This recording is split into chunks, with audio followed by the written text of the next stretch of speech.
Салам радиосунда жаңылыктар. Саламатсыздарбы, эфирде жаңылыктардын кезектеги чыгарылышы, микрофонда жөнүм Сабира Бакирбек кызы. Төрткүл суу сактагычында сууга суу былтыркыга салыштырмалуу аз. Бул тууралуу Салам медиага Баткен райондук суу чарба башкармалыгынын башчысы Султанбек Ерматов билдирди. Баткен районунун аймагында 2023 жылга карата сууга суу боюнча маселе жок. Бүгүнкү күндө суу пайдалануучулар берилген заявкасынын боюнча сууга суулар берилүүдө. Райондун аймагын сууга суу менен камсыз кылуучу төрткүл суу сактагычынын бүгүнкү күнгө көлөмү 26,6 миллион метр кубту түзөт. Төрткүл суу сактагычына суунун азаюусу менен сууга суу берүүдө таңкыстык жаралбайт. Баткен району жана Баткен шаарынын айдоо жерлери үчүн сууга суу берүү мезгили март айынан башталган. Маалыматта жылдан жылга жаңадан өздөштүрүлгөн жерлердин аянты кеңейип барат. Мындан улам сууга болгон муктаждык жогорулагандыгы белгиленген.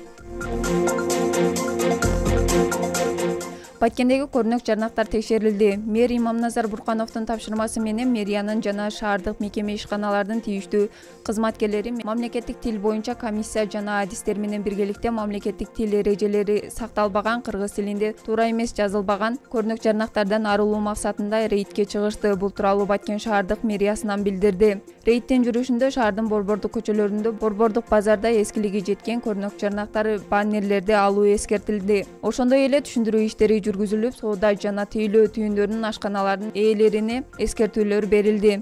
Алдыда мындай рейд улантылары маалымдалды. Баткенде өспүрүмдөрдү соода саттыкка иштеткен 2 жаранга айып пул салынды. Бул тууралуу облустук милициядан билдиришти.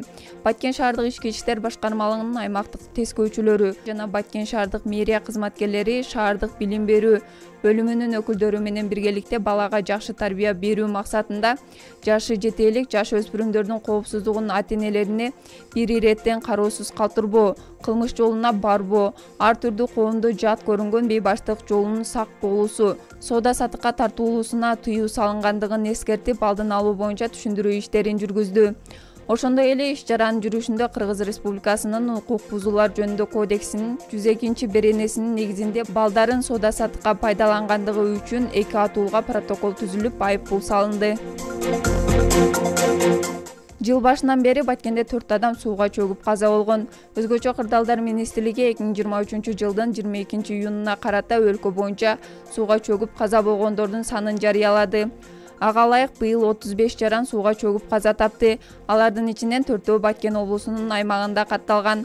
Ал эми 10-12 жашка чейинки жаш балдар болсо, 9 өспүрүмдөр. 2022 жылы 25 адам сууга чөккөн болсо, алардын 12си жаш балдар болгон.